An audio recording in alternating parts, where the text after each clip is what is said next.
Right, well we might as well move on to the main issue of the afternoon, and I'm going to hand you over to Tim Fielding. And I'm sure you've all got lots of questions, but we'll let Tim start. Thank you. Thank you. That's a few times I've been up here now. What I'm going to try and do is, I'll start just by hopefully just updating you all as regards what's happened probably since we last spoke. And then I've got some points and some observations I might make about various things that have happened. I'm going to be trying to be as honest as I can as regards what I know, and what I'd say is, if there's specific issues that crop up in relation to a point I'm making that you want clarification of, just interrupt me and then we'll have a Q&A at the end. Because it is quite a complicated situation. In fact, apologies in advance, because I'm going to just keep looking at my phone every now and again, only because I made some specific points, particularly referencing the last hearing, that I don't want to miss out as we go along, so I jotted those down this morning.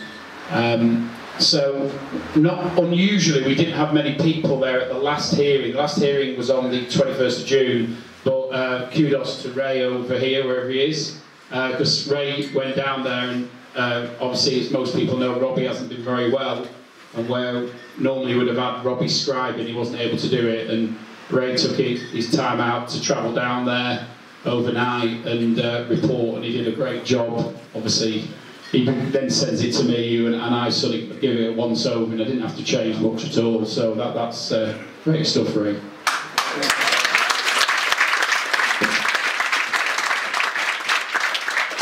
And it is important that we all know what is going on, because when we have the strategy group at BST, you know, if we don't know what's going on, it makes it very, very difficult for us to decide how we want to approach things. And just one of the, actually, there's a point I made further down in my notes, but I'll mention it now, that Owen tried to exclude the public and the press from that last hearing.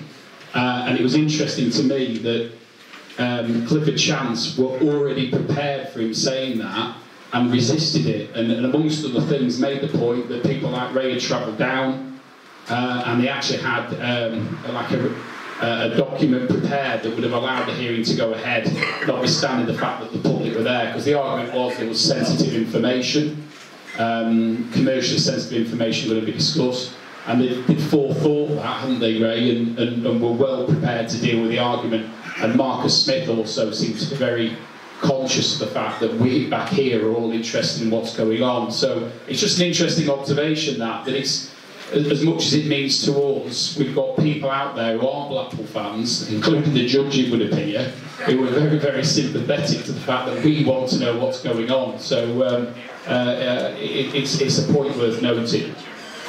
Right, so the hearing was on the 21st of June, so that's 3 weeks last Thursday. If without going back too much, of course, that followed on from Owen previously indicating he was going to contest the proceedings, and Vicky Oyston trying to intervene. What we mean by intervene is effectively, because she's an interested party, say, I want to be involved. Now, notwithstanding that, she didn't appear at the last hearing. Don't know why. She only really, I think, seems to be interested in Claughton Hall, which is obviously only one of many, many properties. So what did we pick up from the last hearing?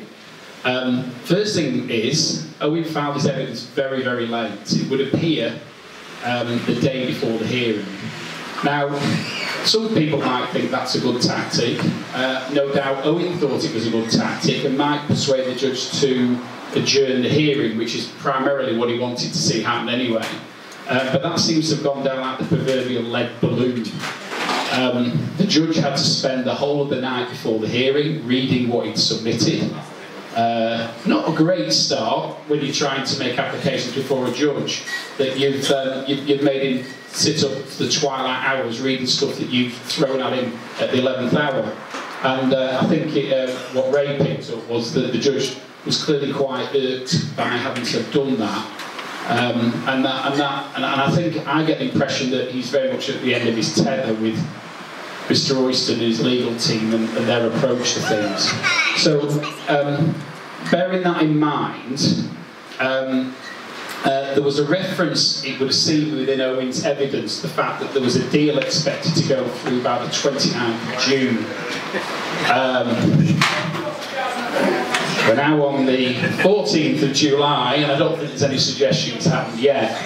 And this was primarily because he was trying to get a 6-week postponement.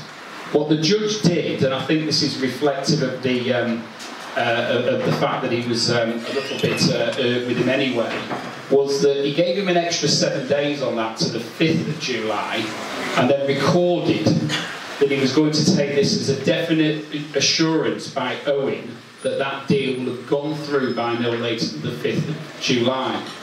Now what I take from that is, if he ever goes back before the court wanting more time, saying he's got a deal going through, the judge has got a recorded reference point to that hasn't been met. Now, I don't know whether Ray picks up on which property it was, but I'm guessing it was Windyke. Probably Windyke. Closely, as we'll hear as we move forward, Closely is a limited company owned by Owen and Owen's family that owns 40% of the Windyke development.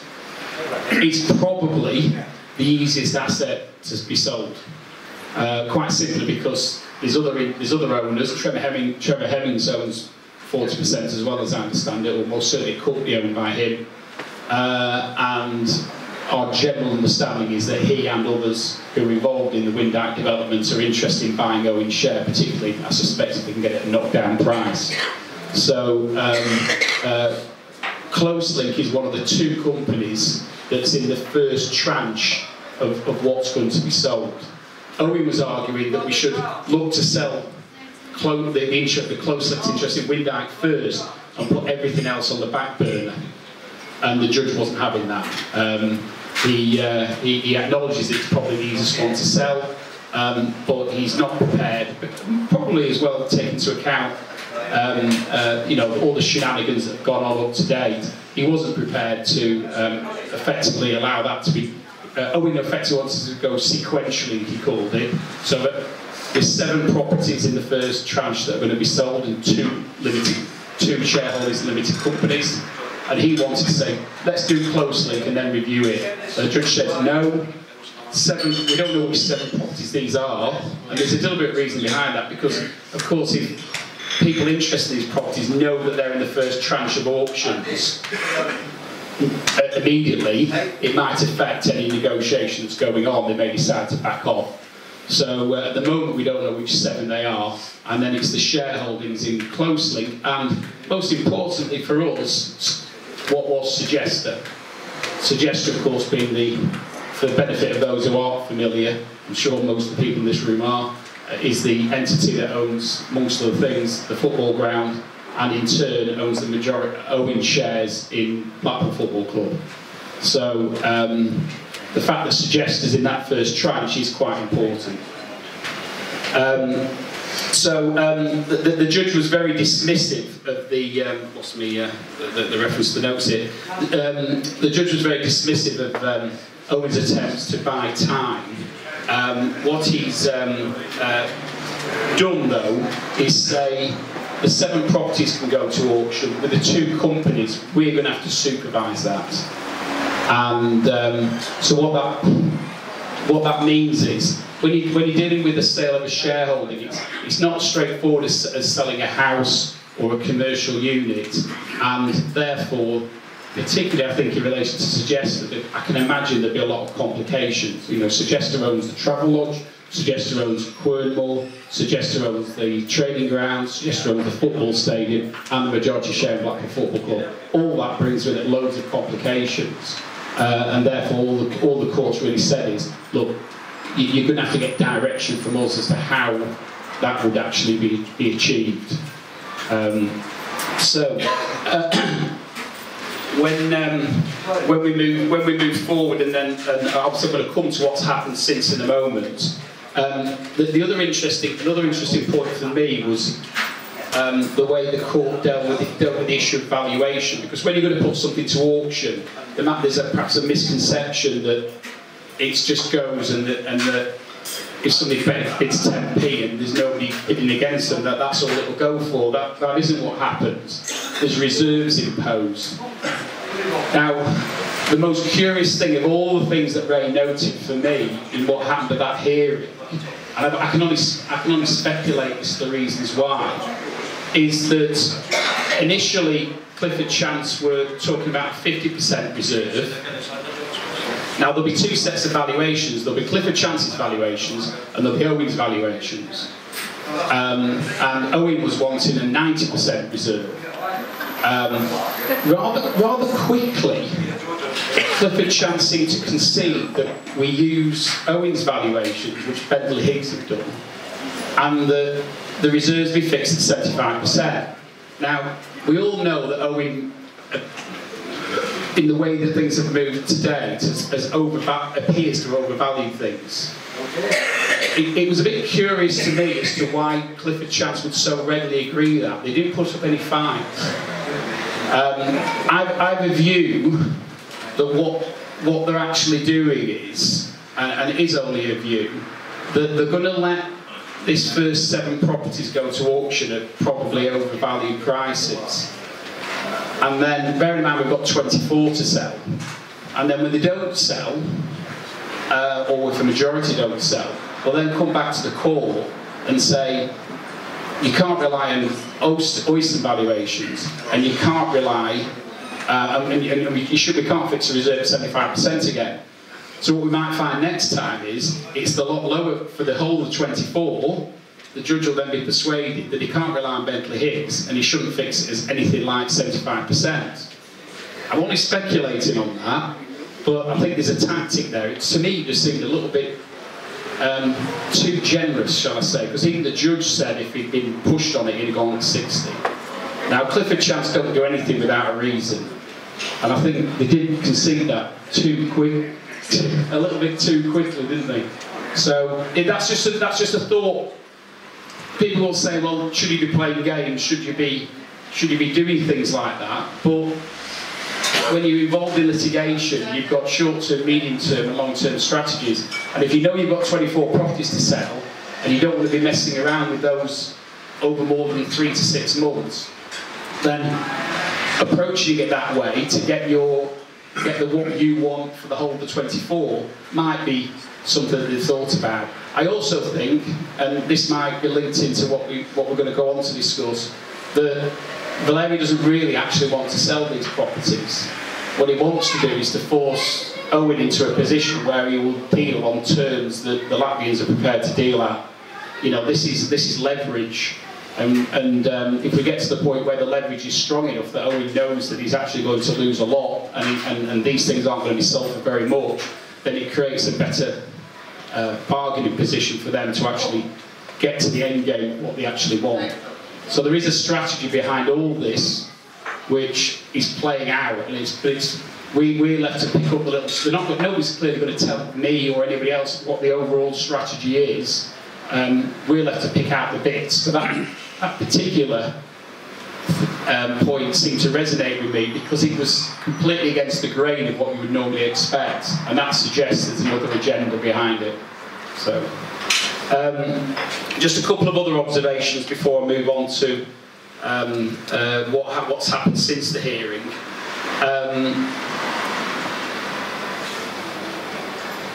Apologies, keeps closing down every time I do it.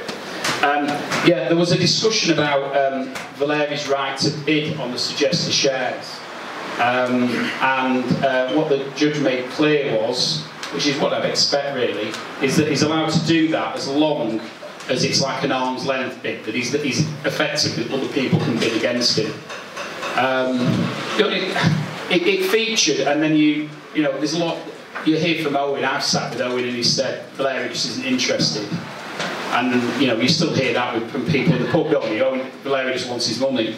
The only observation I would make is if he did just want his money, why have his legal team specifically raised that issue and clarified the position as part of this process? It would be inconsistent with somebody who just wants the money, because they wouldn't be bidding. So it did feature in the hearing, and there's no doubt that Valeri has a right, which as I said, to be honest, is almost implicit anyway, but there's no doubt that Valeri has a right to bid on those suggested shares if it ever reaches that point. Just last one, I think. Yeah, it's only a minor point, but Owen seems to have instructed Savills to act. Savills are a fairly well-known firm as commercial estate agents.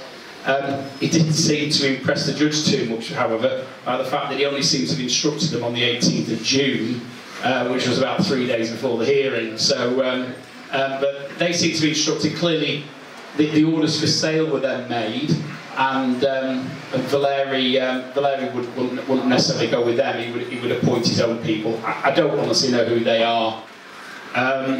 Last one, and this did feature quite a bit in the press articles that followed the hearing, was the cost orders. There was another cost order made that he has to pay £65,000, but what came out of the hearing was that the last two cost orders, one against Suggester when they were unsuccessful on their application permission to appeal, and then the last hearing where Vicky Oyston had tried to intervene, the cost orders haven't been paid.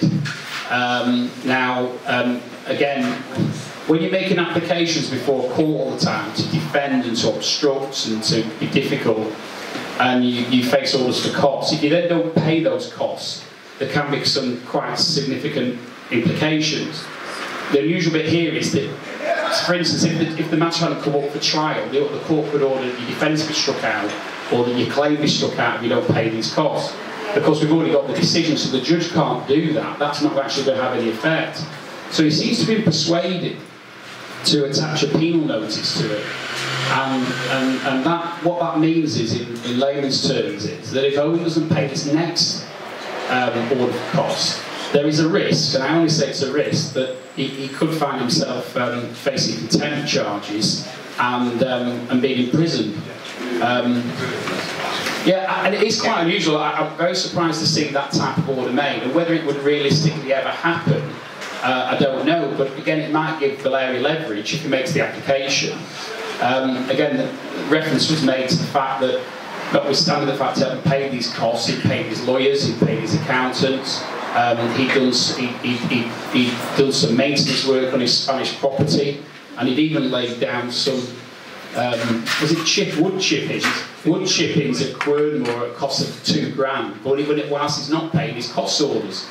So again, none of these things, I know we're all frustrated about how long it takes, but all these things start to build up, and you know, Marcus Smith, I'm sure, wants to put this matter to bed once and for all, and Owen is almost giving him the ammunition to close down all and any opportunities he's got to try and elongate the process. So the orders for sale on the 7 and the 2 shareholdings were made in 14 days from the 21st of June, which expired on the 5th of July. Again, people were saying on social media, why has he got another 14 days?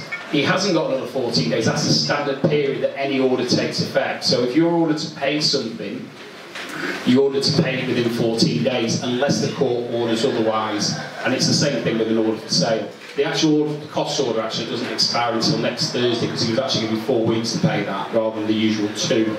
So, so those orders were made. Now, so that's a summary of the court action side of things. I don't know whether any specific questions arise out of that, or whether people want to leave it to the end. What we then have is the dash to Latvia.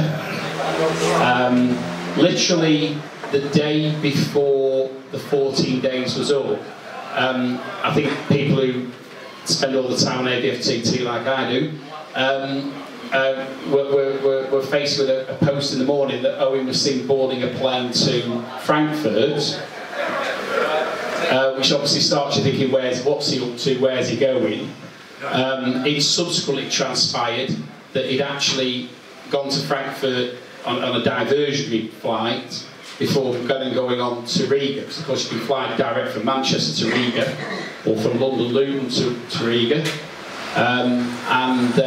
He'd gone via Frankfurt, and on the day, you know, you ring the usual people who give you information, and nobody knows where he is, and nobody knows what he's doing. It would appear that he, Natalie, and the third man, shall I call it, went to Riga and had a meeting with Valeri and Owen. The third man I say because I actually don't know who it is, and nobody seems to be able to find out who it is.